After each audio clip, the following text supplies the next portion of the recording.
This is congressional candidate Joe Kopsick in the last few minutes of July 2012.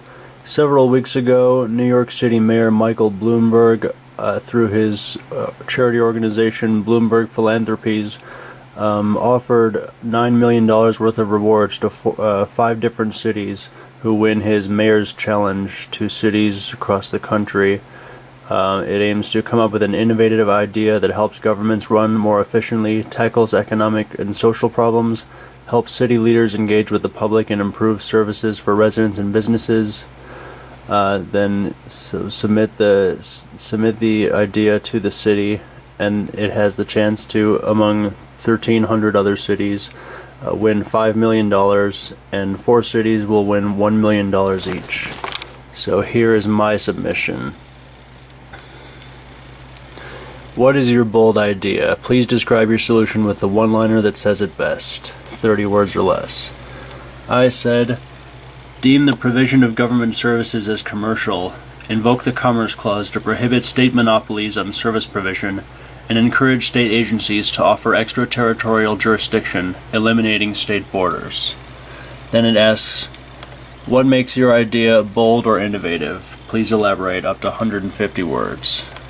I wrote, it would 1. Solve Reagan's vote with your feet problem of cost associated with traveling and moving, which is the idea that if you don't like the laws where you live, you should move somewhere else. So it solves that problem. 2. Provide sufficient and equitable legal representation and protection of minorities of all varieties. 3. Promote the democratic and Republican ideals of the founders while leaving the federal framework intact, and resolve the disputes between cooperative federalists, dual federalists, secessionists, and confederationists. 4. Realize radical ideals of both economic theoretical systems, potentially resolving and diffusing economic antipathies and creating an economically inclusive political framework. 5. Challenge conventional norms of ethical government and civic culture. And 6. Be conducive towards achieving a Pareto-efficient outcome, which is both individual liberty maximizing and socially desirable, by A. Establishing a perfectly competitive and complete equilibrium in the system of markets for goods and service provision in all industries. B. Establishing fully informed consent, choice and alternatives, and preference ranking. And C. Establishing full assets with negligible transaction costs. Then I was asked, is my idea brand new or never before implemented, or something that has been implemented elsewhere but is new in Madison? And the option I chose, an existing pilot or demonstration project I wish to expand.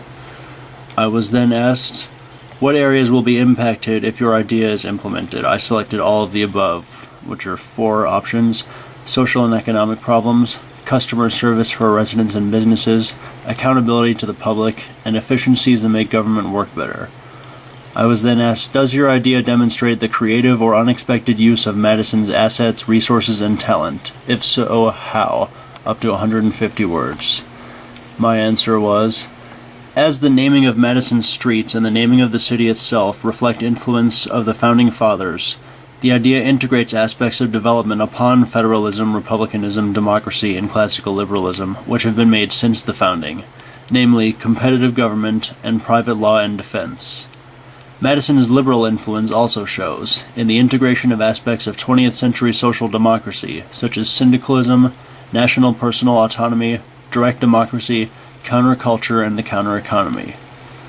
The city's cultural ideals of civic societal tolerance, diversity, and pluralism would additionally be represented, in that sufficient and equitable legal representation and protection would be provided to minorities of all varieties, particularly to immigrants and religious and political minorities.